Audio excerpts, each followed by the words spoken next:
تنزيل من رب العالمين.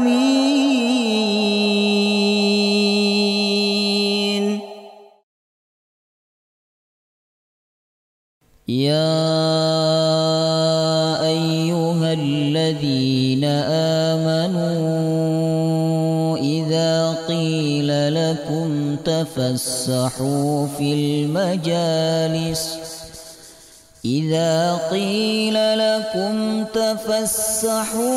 المجالس فافسحوا يفسح الله لكم، وإذا قيل انشزوا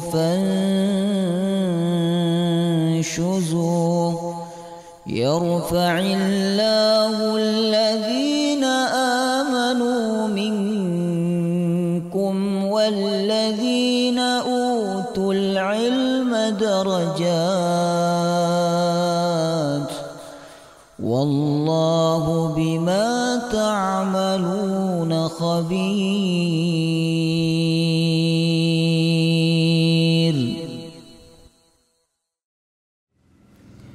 السلام عليكم ورحمة الله وبركاته.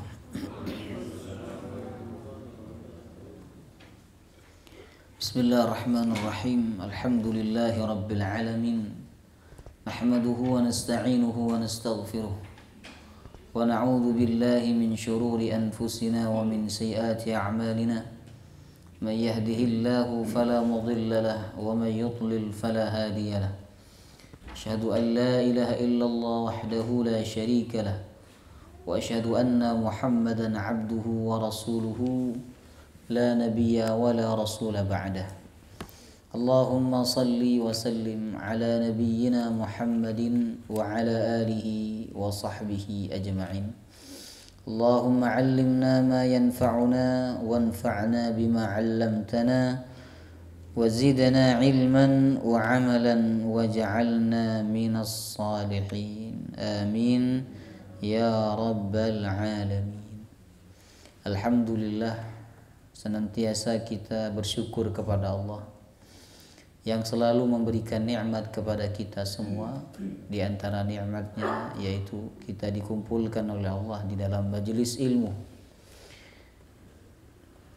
Kita berkumpul di dalam majelis ini untuk membaca dan memahami kitab suci Al-Quranul Karim.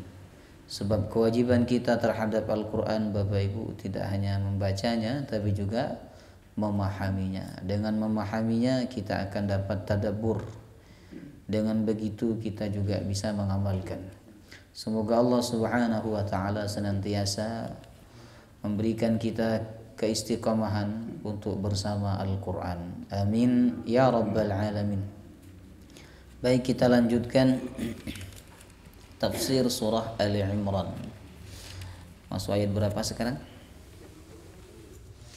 Ayat 31.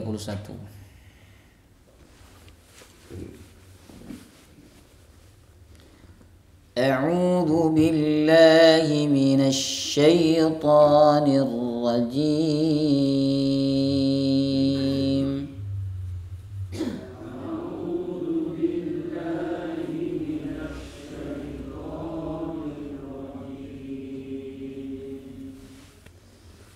Qul in kuntum tuhibbunallaha fattabi'uni yuhibbukumullah.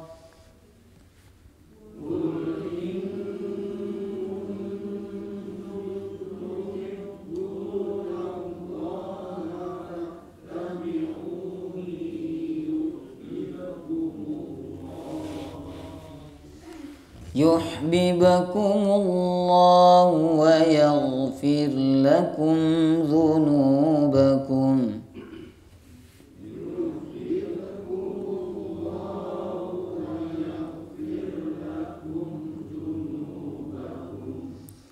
Wallahu ghafurur rahim.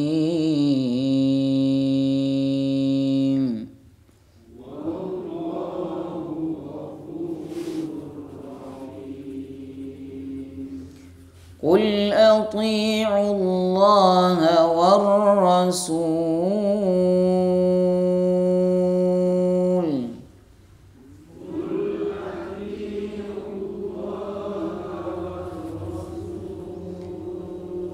Fa in tawallaw fa inna Allah la yuhibbul kafirin.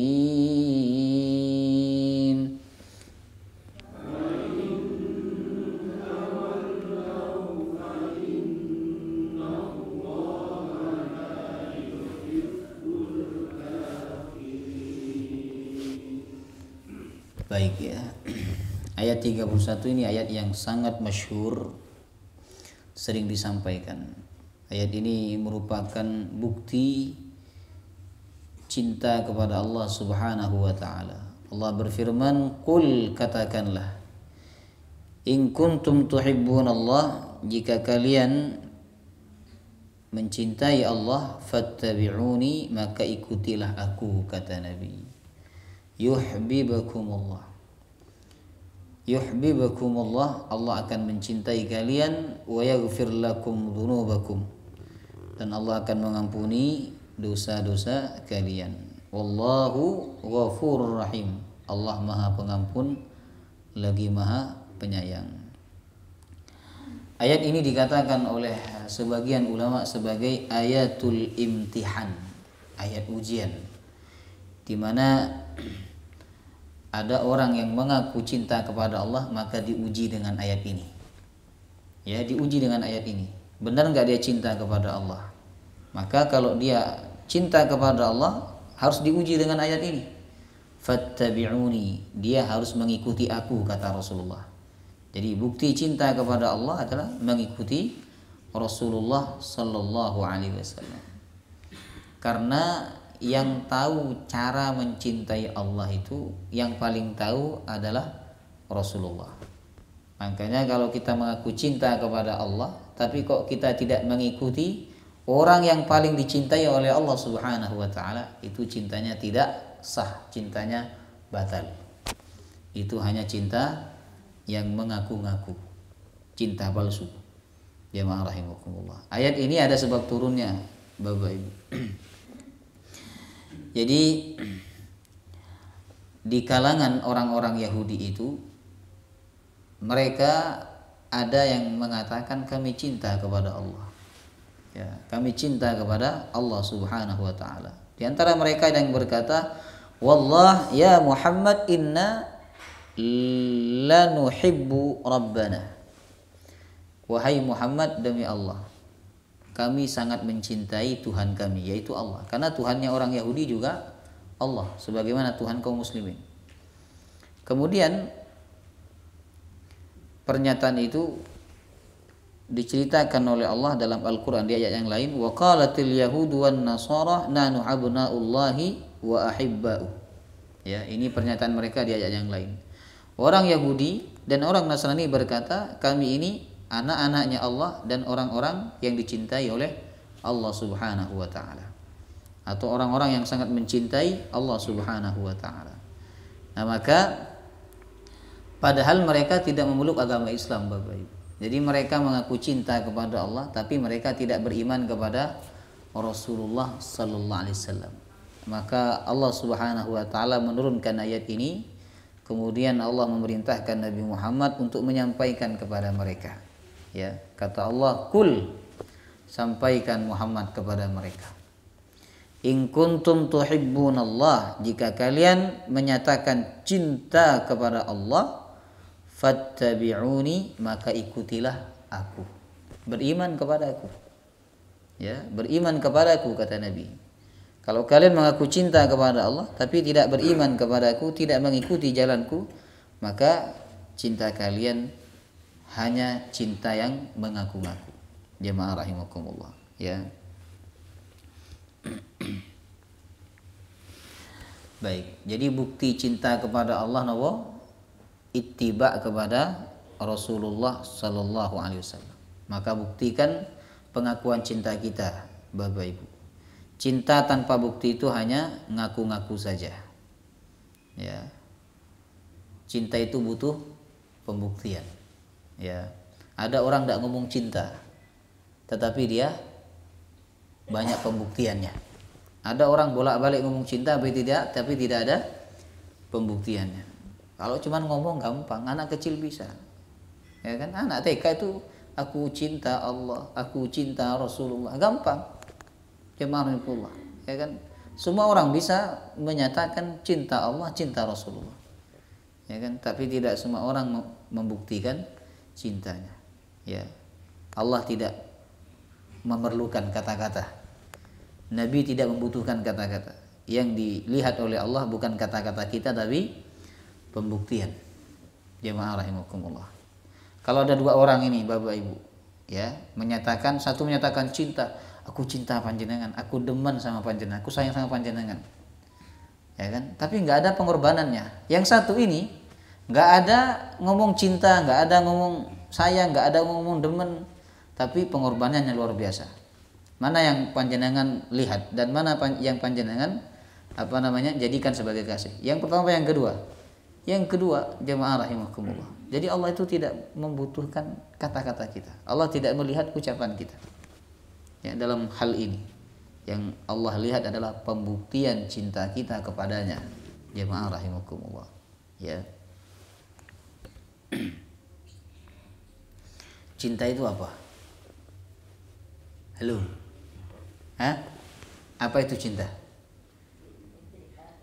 Oh, jenengan tidak paham cinta berarti ya. Sudah tua. Apa itu cinta, Pak? Oh, susah diungkapkan dengan kata-kata ya. Itu. Baik, ini ada pendapat ulama tentang cinta ya. Namanya Imam Asy-Syaukani. Dalam kitab tafsirnya Fathul Qadir beliau mengatakan cinta itu mailun nafsi ila syai', kecenderungan jiwa kepada sesuatu. Jadi misalnya panjenengan cenderung kepada suatu hal, maka itu bisa disebut dengan hub, cinta. Jemaah rahimakumullah. Ya kan? Panjenengan cenderung kepada Al-Qur'an, ya kan? Senang kepada Al-Qur'an, itu namanya hub, cinta, Bapak Ibu. Ya. Sedangkan menurut pendapat yang lain, cinta itu sebuah perasaan hati yang susah diungkapkan dengan kata-kata, ya kan? Tapi intinya jemaah rahimakumullah, Allah Subhanahu wa taala tidak melihat ungkapan cinta kita kepadanya. Ya Allah, aku cinta kamu. Ya Rasulullah, aku cinta kamu. Tidak dilihat seperti itu oleh Allah. Yang dilihat apa? Pembuktiannya. Walaupun kalau kita kepada manusia ya, disunnahkan kita mengungkapkan cinta, itu sunnah. Ya. Jadi kata Nabi, tahadu tahabu. Berilah hadiah dan kalian akan saling mencintai.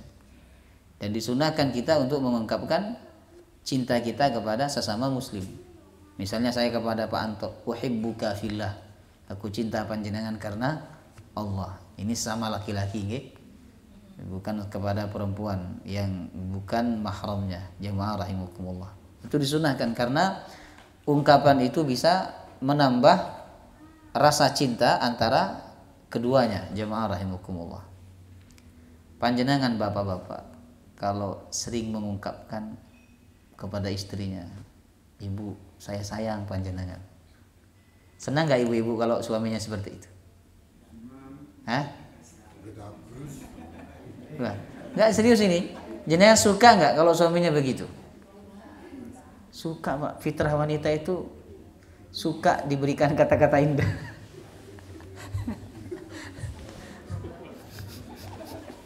Sudah tua ya. Tapi perlu ungkapan itu. Mungkin bukan cinta ya, tapi sayang. Saya sayang sama panjenengan. Saya bersyukur kepada Allah punya istri panjenengan, ya kan? Nah, kemudian panjenengan ngasih hadiah, kasih tulisan I love you dan seterusnya, ya kan? Nah, itu akan menambah akan menambah kekuatan cinta di antara panjenengan, ya kan? Kalau dari seorang wanita itu biasa kan, wanita kan memang biasa mengungkapkan saya sayang Bapak, saya cinta Bapak, ya kan, saya perhatian, itu biasa dari seorang wanita, ya. Tapi dari seorang laki-laki ini yang tidak biasa, Bapak Ibu. Ya, makanya perlulah kita Pak kadang mengucapkan cinta kepada pasangan kita walaupun sudah tua, Jemaah rahimakumullah, ya kan, memberikan hadiah, ya kan, kemudian ketika mungkin ada momen kita kasih hadiah, kita kasih ucapan. Jemaah rahimakumullah, itu semakin memperkuat hubungan cinta antara keduanya. Bener nggak Pak ini? Nggak bener ya? Bener. Pak Sigit pernah nggak bilang saya cinta panjenengan? Tidak mau istrinya. Baik ya. Tapi kadang perlu Bapak Ibu, walaupun tidak diungkapkan ya, mungkin dengan pembuktian diajak jalan-jalan atau diberikan hadiah dan sebagainya. Tapi kadang perlu diungkapkan. Ini kepada manusia. Jemaah rahimakumullah. Adapun kepada Allah Subhanahu wa taala, Allah tidak melihat ungkapan kita. Yang dilihat oleh Allah adalah pembuktiannya. Ya.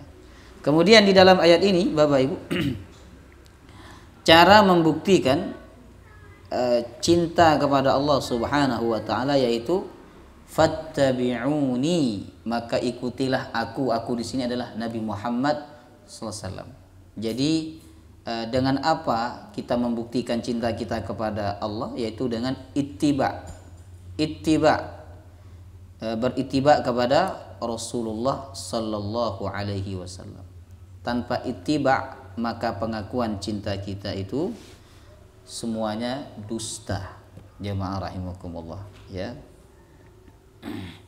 Tidak ada bukti cinta kepada Allah yang paling baik dan paling benar selain ittiba kepada Rasulullah. Ya. Jadi ketika kita mencintai seseorang, Bapak Ibu, ya kan? Nah, maka kita boleh menggunakan pembuktian sesuai keinginan kita. Tapi kalau kita mencintai Allah Subhanahu wa taala, tidak boleh sesuai dengan keinginan kita. Tapi kita harus mengikuti tuntunan orang yang paling dicintai oleh Allah dan orang yang paling mencintai Allah. Siapa? Rasulullah SAW. Ya. Jadi simple. Kita mengaku cinta kepada Allah, maka buktinya adalah ittiba kepada Rasulullah. Ittiba ini mengikuti Rasulullah SAW. Allah mengatakan dalam surah Al-Hasyr ayat 7, "Wa ma atakumur rasulu fakhuduhu wa ma nahakum anhu fantahu." Apa yang Rasul datangkan kepada kalian, fakhuduhu, ambillah.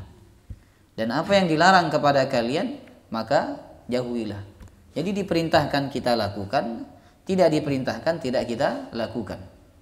Nah, itu namanya ittiba, Bapak Ibu jemaah rahimakumullah, ya.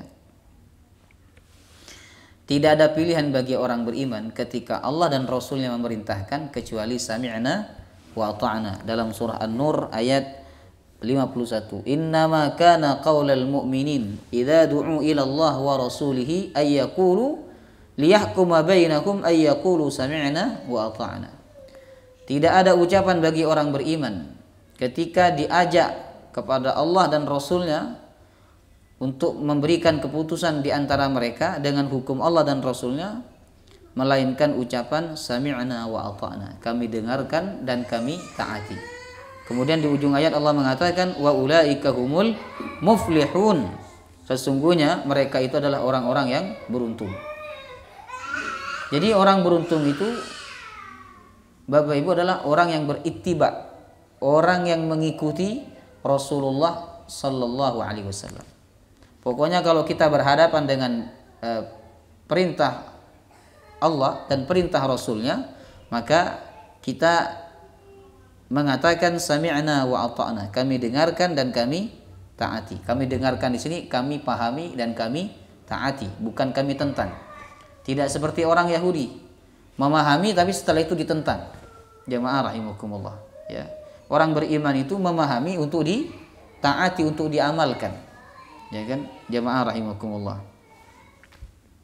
Meskipun tidak masuk secara logika, Bapak Ibu. Ya. meskipun tidak masuk secara logika. Kita taati jamaah rahimakumullah, ya. Seperti perkataan Umar bin Khattab. Jadi waktu Umar mencium Hajar Aswad, ya, mencium Hajar Aswad jamaah rahimakumullah, maka Umar berkata, apa kata Umar? Indah sekali perkataan beliau. Ini namanya ittiba. Ini namanya ittiba kepada Rasulullah SAW. Kata Umar, inni la a'lam annaka hajar la tadur wa la tanfa. Sesungguhnya aku mengetahui bahwa engkau ini hanya sebongkah batu. Kau tidak bisa memberikan manfaat dan juga tidak bisa memberikan mudarat. Walaula anni ra'aitu Rasulullah sallallahu alaihi wasallam yuqabbiluka ma qabbaltuka. Seandainya aku tidak pernah melihat Rasulullah mencium kamu, maka aku tidak akan mencium kamu. Nah, ini namanya ittiba, Bapak Ibu. Ya, Nabi mencium maka kita ikut mencium. Apa manfaatnya mencium Hajar Aswad itu? Apakah kemudian dosa kita menjadi hilang? Tidak. Apa kemudian hajat kita dikabulkan? Tidak. Tapi karena Nabi mencium, maka kita pun ikut mencium, jamaah rahimu. Seandainya Nabi mencium batu akik, maka kita pun juga akan mencium batu akik, jamaah rahimakumullah. Ya kan? Baik.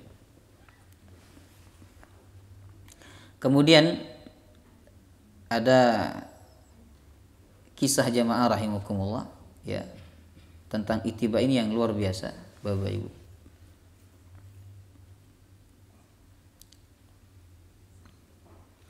Yaitu kisah seorang wanita namanya Barirah. Ya. Kemudian jamaah rahimakumullah, Barirah ini ada masalah dengan suaminya, sehingga terjadilah talak satu. Lalu kemudian Nabi sallallahu alaihi wasallam berkata kepadanya, "Lau raja'tihi." Seandainya kamu kembali kepadanya, itu lebih baik, kata Nabi. Kemudian Barirah berkata kepada Rasulullah, "Ta'muruni ya Rasulullah, apakah engkau memerintahkan aku untuk kembali kepadanya?" Maksudnya ini perintah engkau, ataukah ini hanya saran daripada engkau? Apa jawaban Nabi?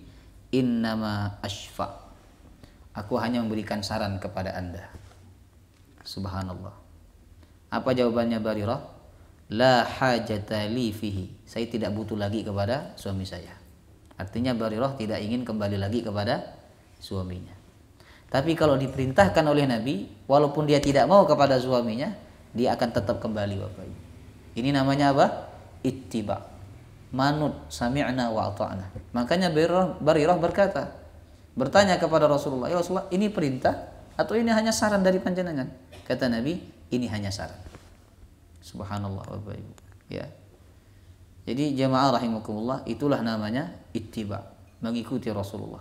Kita tidak perlu tahu apa hikmahnya, apa alasannya.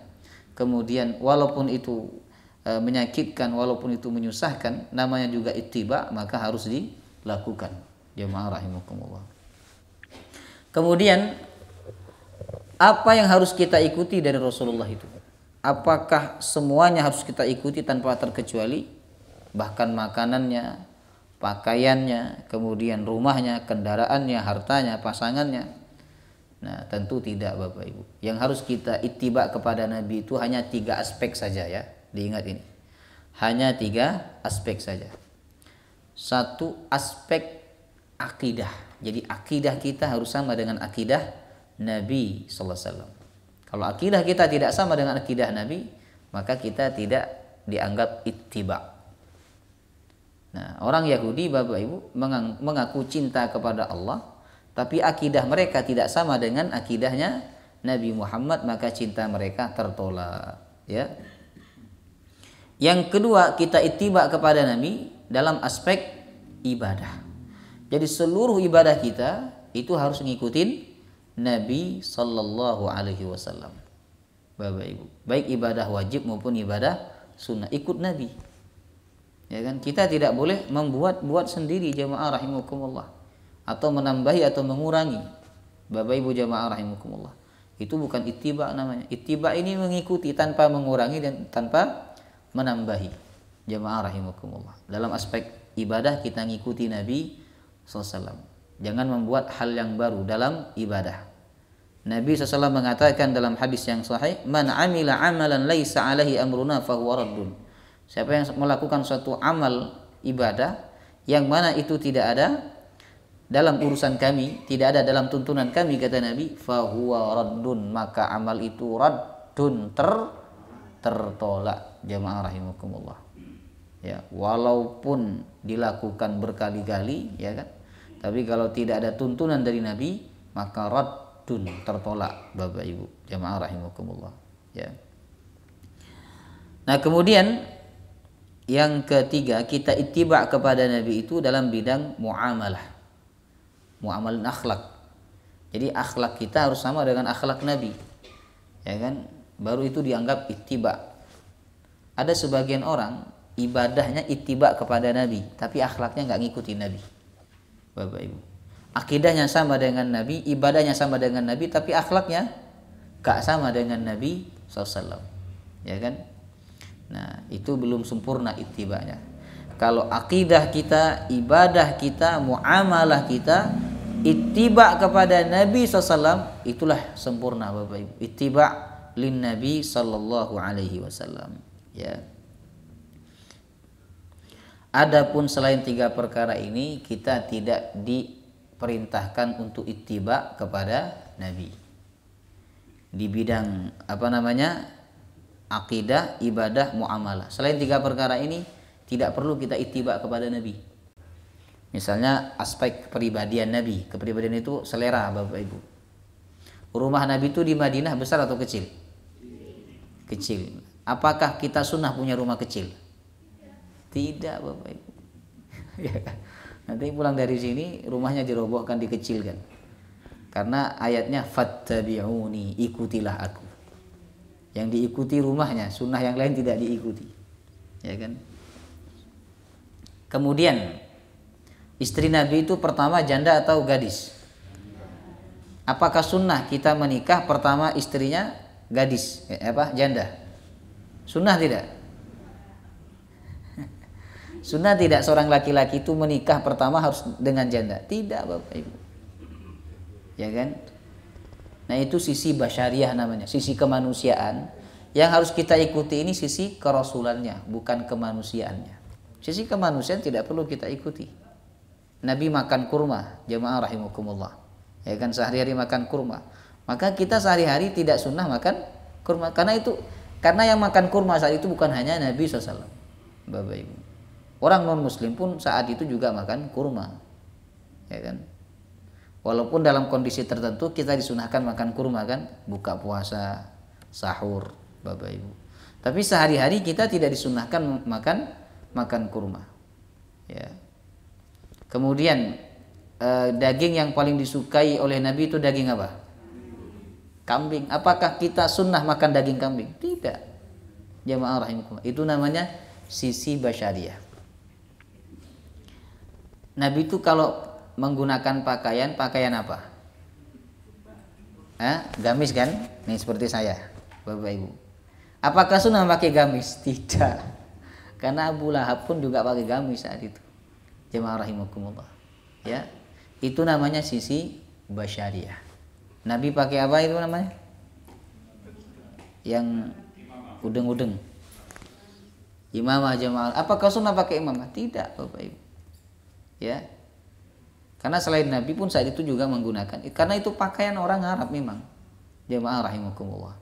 Ya, pakaian orang Arab. Ya. Jadi sisi basyariah itu tidak perlu kita ikuti. Nabi memakai unta dari Madinah ke Mekah haji pakai unta. Apakah kita harus pakai unta? Tidak. Ya kan, enggak nyampe, jemaah rahimakumullah. Ya, itu sisi basyariah, Bapak Ibu. Kemudian termasuk sisi basyariah itu adalah gaya atau kondisi hidup Nabi. Nabi itu hidupnya sangat sederhana. Jemaah rahimakumullah. Ya kan, beliau makan dengan daging kering. Kadang di rumah tidak ada makanan. Apakah sunnah kita bersusah payah seperti itu? Tidak, jemaah rahimakumullah. Nah, itu namanya selera atau pilihan, Bapak Ibu. Ya. Yang harus kita ikuti adalah sisi kerasulannya. Kalau sudah sisi kerasulan, maka sami'na wa ata'na. Ini sebagaimana yang dicontohkan oleh sahabat, seorang saya lupa nama sahabatnya, ketika perang Badar, sampai di medan Badar, di sebuah tempat Bapak Ibu, kampung Badar, karena di situ ada sumur digali oleh seorang namanya Badar, maka sumur itu disebut sebagai sumur Badar. Nah, di lokasi itu Nabi menentukan tempat berkumpulnya kaum muslimin menghadapi musuh. Ya. Ada seorang sahabat bertanya kepada Rasulullah, "Ya Rasulullah, ini perintah dari Allah ataukah ini pemikiran dari panjenengan sendiri? Ide dari panjenengan sendiri?" Kata Rasulullah, "Ini ide saya." Kata sahabat, "Kalau ini dari Allah, maka kami tidak akan menentangnya, dan kami tidak akan memberikan usulan yang lain." Ya, karena pasti ada hikmahnya. Ya. Ini kan sisi kerasulan. Kalau ini dari sisi kerasulan engkau, maka kami tidak akan menentangnya. Tapi jika ini dari sisi basyariah, dari sisi kemanusiaan engkau, idenya engkau, pemikiran engkau, ya Rasulullah, sesungguhnya yang paling tepat bukan di sini tapi di sana. Kita kuasai air, kita dekat sumur yang besar, lalu sumur yang kecil-kecil kita rusak agar mereka tidak mendapatkan air. Ya. Kemudian Rasulullah SAW menyetujui dan mendoakan sahabat yang menyampaikan ide ini, Bapak Ibu. Ya. Jadi sisi kerasulan kita wajib sami'na wa ata'na, jamaah rahimakumullah. Ya. Simple, kita ini kalau beragama ngikuti Nabi itu simple, enggak mahal Bapak Ibu. Nikah tuh kalau ngikutin Nabi simple enggak? Ya kan? Mahal atau tidak? Tidak, jamaah rahimakumullah. Mahar apapun bisa dijadikan mahar, asalkan yang perempuan mau. Jamaah rahimakumullah. Ya. Kemudian tidak harus gedung mewah, Bapak Ibu. Tidak harus mengundang orang banyak.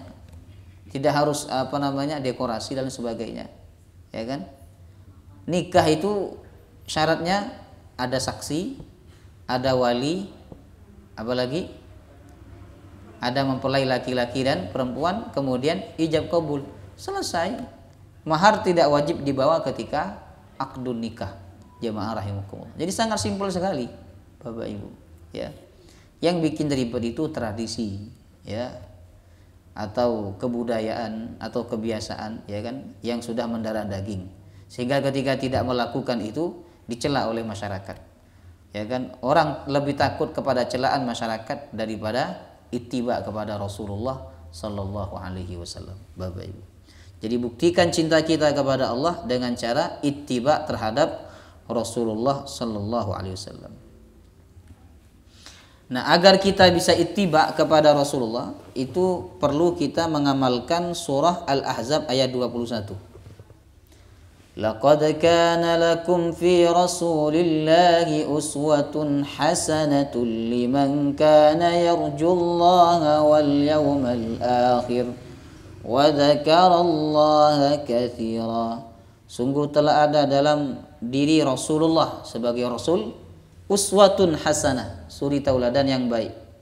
Bagi siapa? Liman kana yarjullah wal yawmal akhir. Bagi orang yang orientasi hidupnya adalah Allah dan hari akhir. Wa dzakarallaha katsira, dan bagi orang yang senantiasa banyak mengingat Allah. Jadi orientasi hidup kita akhirat, maka kita akan mudah mengikuti Rasulullah. Tapi kalau orientasi hidup kita dunia, maka kita akan sulit mengikuti Rasulullah Sallallahu Alaihi Wasallam. Nah, itulah bukti cinta kepada Allah Subhanahu Wa Taala. Ya. Nah, kalau kita mengikuti perkataan Sahal bin Abdullah, ya, tentang tanda cinta kepada Allah selain daripada ayat ini, ya, alamatu hubbillah hubbul Quran. Tanda cinta kepada Allah, cinta kepada Al-Quran. Ya. Kita ini kalau cinta kepada Allah, maka buktinya kita cinta kepada Al-Quran, karena Al-Quran ini firman Allah, Bapak Ibu. Ya, sesuatu yang datangnya dari Allah, maka kita akan mencintainya. Jamaah rahimakumullah. Ya. Jadi jangan mengaku cinta kepada Allah kalau kita masih jarang membaca Al-Quran, jarang memahami Al-Quranul Karim. Kemudian wa alamatu hubbil Quran hubbun Nabi.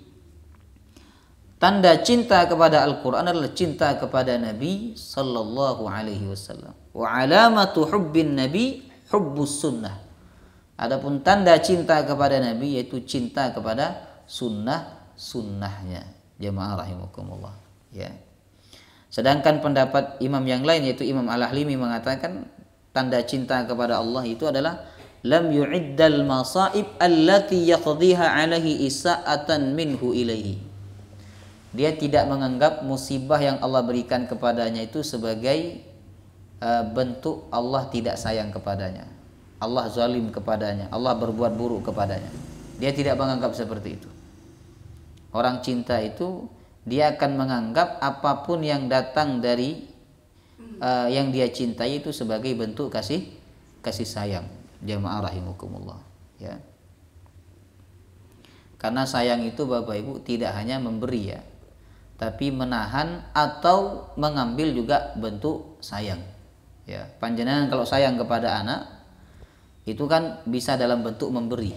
Tapi ingat, cinta atau sayang itu tidaknya dalam bentuk memberi.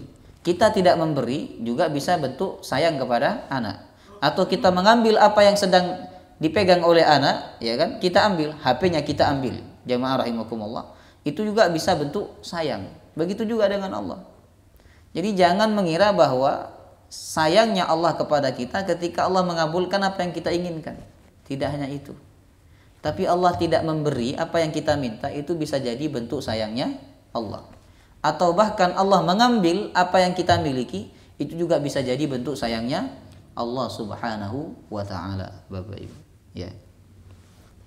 Nah, itulah tanda cinta kepada Allah Subhanahu wa ta'ala, ya. Jadi cara mencintai Allah yang paling tahu itu adalah Nabi Muhammad sallallahu alaihi wasallam, karena beliau adalah orang yang paling cinta kepada Allah dan orang yang paling dicintai oleh Allah Subhanahu wa ta'ala. Maka ikuti Nabi, bagaimana Nabi membuktikan cintanya kepada Allah. Jangan mengikuti hawa nafsu. Ada beberapa sahabat Bapak Ibu datang ke rumah Nabi. Kemudian mereka bertanya kepada istri-istri Nabi tentang ibadah Nabi. Ya. Kemudian jemaah rahimakumullah, setelah dikabarkan kepada mereka tentang ibadah Nabi, mereka meremehkan ibadah Nabi. Oh, ibadah Nabi itu dibandingkan ibadah kami ini nggak ada apa-apanya, kata mereka. Ya, mereka meremehkan. Kemudian mereka berkata, apa kata mereka? Aina nahnu min Rasulillah.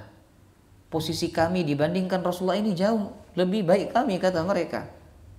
Padahal Rasulullah itu orang yang diampuni dosa-dosanya yang lalu maupun yang akan datang. Kata mereka, kami berpuasa setahun penuh dan kami tidak pernah tidak puasa dalam setahun. Yang satunya berkata, kami bangun malam dan kami tidak tidur semalaman untuk beribadah kepada Allah.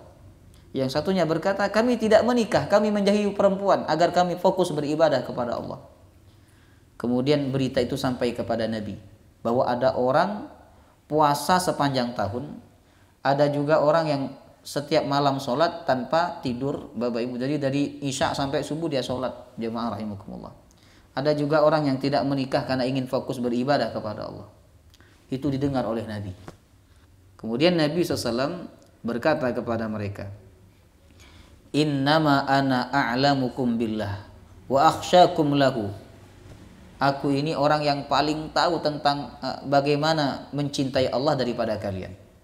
Dan aku orang yang paling bertakwa kepada Allah. Aku orang yang paling takut kepada Allah Subhanahu wa ta'ala.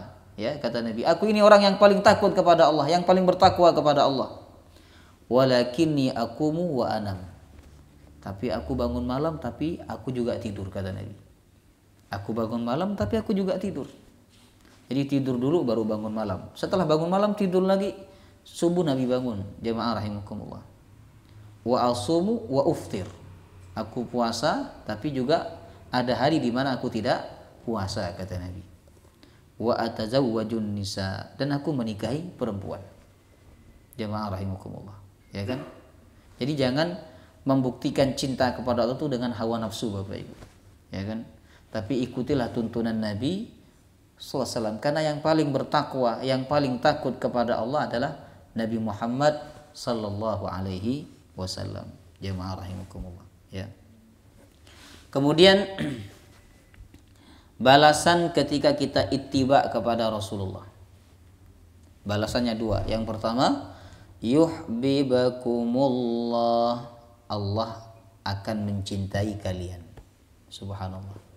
Jadi kalau kita mengaku cinta kepada Allah dan kita buktikan cinta kita dengan ittiba terhadap Rasulullah, maka cinta kita dibalas oleh Allah dengan apa? Dengan cinta juga. Subhanallah Bapak Ibu. Ya. Kalau kita memperjuangkan cinta seseorang, lalu cinta kita dibalas, senang atau tidak? Senang, ya kan? Mungkin panjenengan dulu di masa muda mengalami itu. Bagaimana panjenengan berjuang untuk mendapatkan cinta seseorang, ya kan? Panjenengan berusaha macak di depan dia, panjenengan berusaha untuk bersikap baik di hadapan dia, memberikan hadiah kepada dia, memuji dia. Lalu cinta panjenengan suatu waktu diterima dan dibalas dengan ucapan cinta juga, ya kan? Itu senangnya, itu nggak bisa digambarkan, Bapak Ibu, ya kan? Itu cinta manusia. Jadi kita senang dengan diterimanya cinta kita oleh seorang manusia, oleh seorang perempuan misalnya. Bagaimana kalau cinta kita diterima oleh Allah dan dibalas oleh Allah dengan cinta pula? Nah, cinta Allah dengan cinta manusia ini beda Bapak Ibu. Cinta manusia itu belum tentu mendatangkan keberkahan. Kadang mendatangkan petaka dalam kehidupan kita, jemaah rahimakumullah. Ya kan? Tapi cinta Allah kepada hambanya, maka itu pasti keberkahan bagi hambanya. Disebutkan dalam hadis yang sahih, ketika Allah mencintai seorang hamba, maka Allah memberitahu malaikat Jibril, wahai Jibril, aku cinta orang itu. Kamu umumkan kepada malaikat, hendaklah mereka mencintai orang yang aku cintai itu. Maka malaikat Jibril pun mengumumkan kepada seluruh malaikat Bapak Ibu, ya akan mengabarkan bahwa Allah mencintai si fulan, cintailah oleh kalian. Kemudian setelah ahlus sama mencintai orang itu, Allah turunkan cinta itu ke bumi. Kemudian Allah buat orang-orang di bumi cinta kepadanya. Jemaah rahimakumullah. Makanya kalau kita disenangin orang Bapak Ibu, berharaplah kepada Allah bahwa itu berkah karena Allah cinta kepada kita, sehingga cinta itu Allah turunkan kepada orang-orang di muka bumi ini. Jemaah rahimakumullah. Dan kalau kita dibenci oleh orang Bapak Ibu, maka hendaklah kita khawatir, hendaklah kita takut bahwa Allah membenci kita, sehingga kebencian itu Allah turunkan kepada hati manusia di muka bumi ini. Jemaah rahimakumullah. Ya. Itulah berkahnya kalau Allah mencintai kita. Oleh karenanya Bapak Ibu, berjuanglah bagaimana kita bisa dicintai oleh Allah. Ya kan? Kalau kita berjuang bagaimana bisa dicintai oleh manusia, sungguh cinta manusia ini terbatas, dibatasi tempat, dibatasi waktu. Ya kan? Dan susah sekali membuat manusia itu suka kepada kita Bapak Ibu. Ya kan? Berjuanglah bagaimana kita menjadi hamba yang dicintai oleh Allah. Nah, di antaranya yaitu ittiba kepada Rasulullah sallallahu alaihi wasallam. Yuhibbukumullah, Allah akan mencintai kalian. Ya, ini balasan yang pertama. Yang kedua, wa yaghfir lakum dzunubakum, Allah akan mengampuni dosa-dosa kalian. Subhanallah. Ya kan? Ini buah ketika kita ittiba kepada Rasulullah. Allah mencintai kita, kemudian Allah mengampuni dosa-dosa kita. Subhanallah Bapak Ibu. Ya.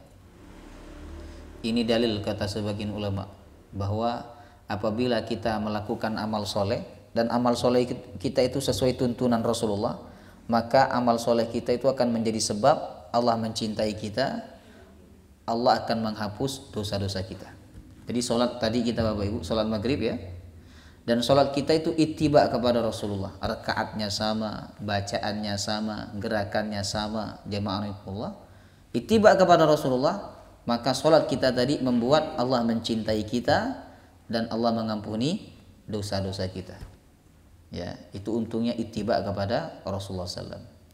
Wallahu ghafurur rahim. Allah Maha Pengampun lagi Maha Penyayang. Ya. Kemudian ayat 32. Qul athi'ullaha war rasul. Qul, sampaikanlah wahai Muhammad, athi'ullah, taatlah kalian kepada Allah, war rasul, dan taatlah kalian kepada Rasul. Rasul yang dimaksud di sini adalah Rasulullah sallallahu alaihi wasallam. Karena ayat ini ketika diturunkan hanya ada satu Rasul, yaitu Rasulullah SAW. Ya kan? Adapun Nabi Musa, Nabi Isa dan Rasul-Rasul yang lain maka otomatis ajaran mereka terhapus, ya kan, dengan adanya Rasulullah.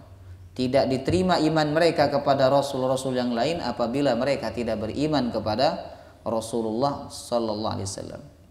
Nah, di sini taat kepada Allah dan taat kepada Rasulullah Bapak Ibu digandeng, ya kan?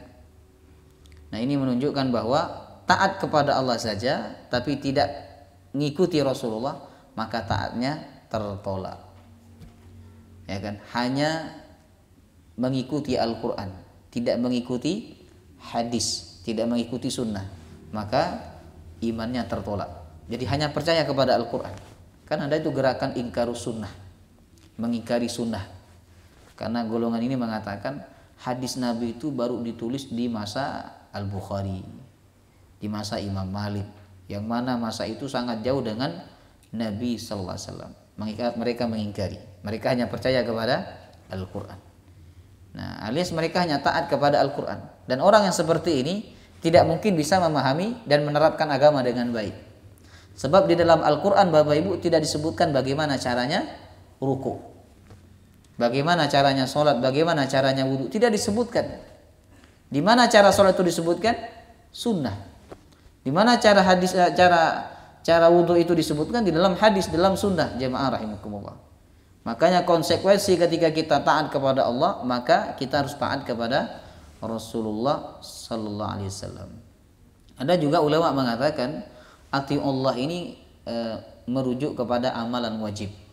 Sedangkan ati Rasul adalah merujuk kepada amalan sunnah, ya. Fa in tawallau fa innallaha la yuhibbul kafirin. Apabila kalian berpaling dari taat kepada Allah dan Rasulnya, maka sesungguhnya Allah la yuhibbul kafirin, tidak mencintai orang-orang kafir. Alias Allah membenci orang-orang kafir. Jadi siapapun yang berpaling dari Allah dan Rasulnya berarti dia kafir, Bapak Ibu. Wallahu ta'ala a'lam.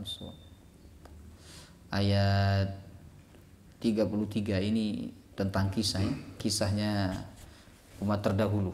Nabi Adam, Nabi Nuh, keluarga Ibrahim, keluarga Imran, dan setelah itu Allah menceritakan tentang istrinya Imran yang hamil.